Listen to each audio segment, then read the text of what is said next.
Hello student, इस video में class 8th का साइंस बायो का chapter crop production and management शुरू करने जा रहे हैं। इस चैप्टर में आपको बताया जाएगा कि क्रॉप का किस प्रकार से प्रोडक्शन होता है और उसका क्या मैनेजमेंट होता है। तो बच्चों, उसके कुछ टॉपिक्स हैं जिनको हमें फॉलो करना है, जैसे कि agricultural practices, basic practices of crop production, preparation of soil, sowing of seeds, adding manures and fertilizers, irrigation, protection from weeds, harvesting, threshing and winnowing, preservation and storage of food grains, crop rotation and multiple cropping, food from animals। चलिए बच्चों, इस chapter को introduction के साथ start करते हैं। बच्चों, जैसे कि आप सभी जानते हो, फूड हमारे लिए बहुत ही उपयोगी है। हम फूड के बिना जीवित नहीं रह सकते। फूड हमारे निम्न प्रकार से हमारे लिए ज़रूरत है, जैसे कि हमारी बॉडी को ग्रोथ करने के लिए, डेवलपमेंट करने के लिए, उसको रिपेयर करने के लिए, और हमारी बॉडी की कुछ फंक्शंस होते हैं उनको परफॉर्म करने के लिए। बच्चों, सभी जीव जंतुओं में से केवल पौधे ही एक ऐसे जीव हैं जो अपना खाना स्वयं तैयार करते हैं। एनिमल्स और ह्यूमन बींग्स जो कि प्लांट्स पर और अदर एनिमल्स पर डिपेंड रहते हैं अपने खाने के लिए। ह्यूमन बींग्स अपने ज़रूरत के अनुसार खेती करता है और जानवरों का पालन पोषण करता है। और बच्चों, आज के समय 70% इंडियन पॉपुलेशन डायरेक्ट और इनडायरेक्ट तरीके से, पूरी तरीके से एग्रीकल्चर पर निर्भर है। चलिए बच्चों, एग्रीकल्चर की डेफिनेशन पढ़ते हैं। Agriculture is defined as the study of science and art of cultivating land for raising crops and rearing animals for food। बच्चों, खाने के लिए जानवरों का पालन पोषण करना और फसल उगाने के लिए कल्टीवेटिंग करना की कला को और उसकी विज्ञान के अध्ययन को एग्रीकल्चर कहा गया है। अब मेन टॉपिक आता है एग्रीकल्चरल प्रैक्टिसेस। बच्चों, जैसे कि हम जानते हैं, हमारे पूर्वज एक प्रकार से नोमैडिक्स थे, मतलब कि आवारा घुमंतू थे, जो कि इकट्ठे होकर शिकार किया करते थे और ग्रुप बनाकर कभी एक स्थान से दूसरे स्थान घूमा करते थे फूड सर्च करने के लिए, शेल्टर सर्च करने के लिए। वे रॉ फ्रूट, रॉ वेजिटेबल्स खाते थे खाने के लिए और जानवरों का भी शिकार करते थे। फिर वे रिवर बैंक्स, जहाँ पानी रहता है, वाटर बॉडी जैसे कि नदियाँ हैं, तो उनके किनारे सेटल्ड हो गए और उन्होंने खेती स्टार्ट की। उन्होंने राइस, वीट जैसी इनकी खेती स्टार्ट की। इसी प्रकार से एग्रीकल्चर की स्थापना हुई।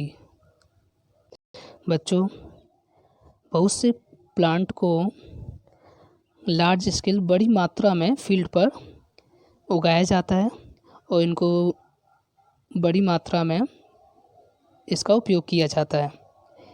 इन प्लांट जो ये प्लांट होते हैं, इनको उगाया जाता है।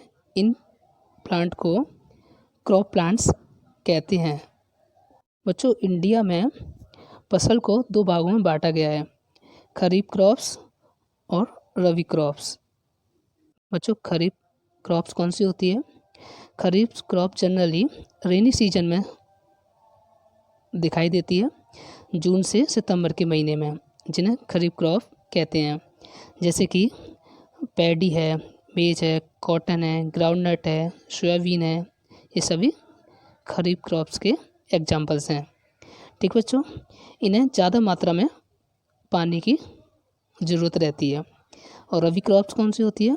ये आपको विंटर सीजन में दिखाई देगी और ये अक्टूबर से मार्च के बीच में होती है। इसको रबी क्रॉप्स कहते हैं।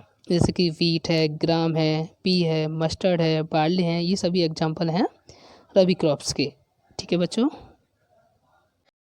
इनमें से पल्सेस और वेजिटेबल्स, ये फसल ऐसी हैं कुछ स्थानों पर ये समर के समय भी ग्रो होती हैं। नेक्स्ट है basic practices of crop production। बच्चों, यदि हमें अच्छी फसल चाहिए तो कुछ कंडीशंस हैं जिनको हमें फॉलो करना होता है। The right kind of soil, good quality seeds, required amount of water, protection from weeds and pests are necessary to obtain a good quality crops।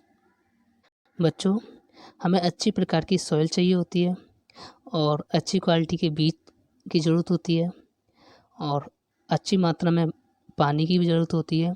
Weeds और पेस्ट से हमें बचाने के लिए कोई ना कोई पदार्थ की ज़रूरत होती है जिससे हम अपनी फसल को बचा सकें, जैसे कि पेस्टिसाइड्स। बच्चों, हमें अच्छी फसल प्राप्त करने के लिए फील्ड को अच्छे से मैनेज करना ज़रूरी है। तो कुछ यहाँ टिप्स दिए हुए हैं, इनको हमें फॉलो करना है। फर्स्ट पॉइंट है आपका, the field should be open so that sunlight and air are evidently available. बच्चों, फील्ड ओपन इस प्रकार से ओपन होना चाहिए जहाँ सनलाइट और एयर अच्छी मात्रा में अवेलेबल हो। सेकंड पॉइंट है, हमें फील्ड को स्टे कैटल एंड अदर्स से प्रोटेक्ट करना चाहिए, जैसे कि कुछ जानवर वगैरह आ जाते हैं खेतों में और जो खेती होती है उसको नष्ट कर देते हैं। ठीक है बच्चों। और नेक्स्ट है, हमें बीज जो होते हैं उन्हें बोया जाता है, सोइंग किया जाता है, उससे पहले सॉइल को टर्न कर लेना चाहिए, मतलब काफ़ी लूज कर लेना चाहिए, जिससे कि जो यंग प्लांट्स होते हैं उनमें वाटर उनकी जड़ तक आसानी से पहुंच सके।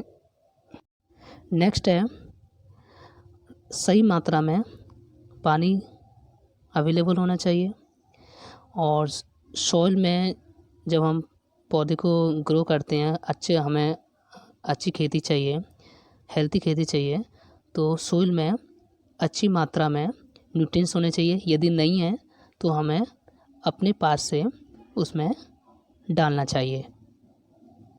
और अनवांटेड प्लांट्स होते हैं जैसे कि वीड्स, जिनकी हमें कोई नीड नहीं होती, एक प्रकार से घास होती है जिसको सॉइल से रिमूव करना चाहिए। ठीक है, जिससे कि जो हमारी मेन क्रॉप है उसको अच्छी मात्रा में न्यूट्रिएंट्स प्राप्त हो सके। बच्चों, कुछ एग्रीकल्चर प्रैक्टिस हैं जिन्हें फार्मर्स फॉलो करते हैं। स्टेप बाय स्टेप इस एक्टिविटी को किया जाता है।